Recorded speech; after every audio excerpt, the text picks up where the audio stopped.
What's up everybody, Guy here with another Presents, this time focusing on something a little different for this week's episode. While my Presents videos generally center on pop culture media or cult film, this one's going to be a little different. This one's going to focus on a personal project that I created. The project at hand? Sandwich, the motion picture. This was a film I created in the spring of 2000 when I was a student at the University of North Texas in Denton, Texas. My major in college was film, and I spent a lot of days on the UNT campus, focusing on films, hanging around Fry Street, just generally living that college life. And while I did a number of film projects, this one was one of my personal favorites as it was my first narrative film. Sandwich, the motion picture, was a comedy adventure film that focused on the adventures of Montana Jackson as he was searching for that perfect sandwich ingredient inside the refrigerator dimension. Sounds like something I'd do, doesn't it? I handled most of the creative responsibilities on this film, directing it, writing it, filming it, and editing it. The only things I couldn't handle were the acting and the music for this one. The role of Montana Jackson was played by a longtime friend of mine, Marcus Hodges. Marcus has had a number of acting credits under his belt, and between his looks, his sense of humor, and his easygoing attitude, I figured he would be the perfect lead for my film. The music was the last addition in the film and was done by another college student that I knew by the name of Josh Dillard. As far as budget goes, this film generally cost me a bought lunch and a tank of gas. As most college students, I was poor and broke, but had all the necessary props within my apartment at the time. Despite my limited budget and time, I wanted to make this as ambitious as I could, so I filmed it in two locations, my apartment in Denton, and also in Oklahoma behind the video store. Well, the location worked, what can I say? I can only imagine what the customers were thinking as they saw two guys running around behind the video store leaping and doing all these stunts, but, well, that's movie making for you. As for filming the project, the equipment was mine. I had a video camera that could play VHS tapes on the fly, which sounds very primitive in today's standards, but for then it was perfect for instant editing. To show the filming limitations, my camera was an RCA DSP-3 camcorder with 12 times zoom and was made back in August of 1995. And while there's not much I can do with it in terms of modern filmmaking today, I do have a soft spot for the camera and I've just kept it in my archives. As far as presenting Sandwich the motion picture, I've gone back and forth on how to best present it. The film is 18 years old and was not shot on digital film. It's very rough, it's grainy, it has artifacts, it's just the nature of the time. But I did wisely digitize the film and uploaded it to a server just in case I ever decided to do something with it. While I would love to remaster it in the future and up the resolution, I went back and forth on what's the best thing to do with the music and the credits. The credits look very faded by today's standards, and music, while I like the overall theme, I would like to give it a little bit more of a punch. My feelings on special editions are hesitant at best, and if I ever do decide to follow that path, I want to make sure it's something that I can look back on and not instantly regret. I had a lot of fun with this film being one of my earliest projects, and you can also see a lot of the influences that inspired some of the creative choices I chose to make in this film. I've always been inspired by homages, parodies, references to films that have inspired me over the years, and hopefully you'll catch some of the in-jokes. Well, without further ado, I present to you the completely unedited Sandwich, the motion picture.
Well, I hope you enjoyed one of my earliest creative projects, and for you aspiring filmmakers out there, whether you're doing something for a student film or just going out there and making online videos, you don't need a big budget.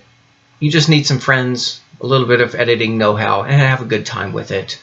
Be sure to join me next week when I do my next Presents project, and if you have any suggestions or ideas, be sure to share them in the comments below. And of course, like, comment, subscribe, all the usual video stuff that you're supposed to do for these things.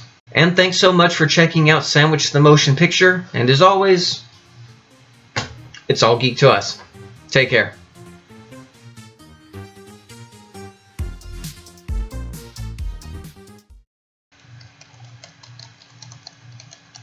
eBay? Movie props? I wonder how much I could get for that old sandwich.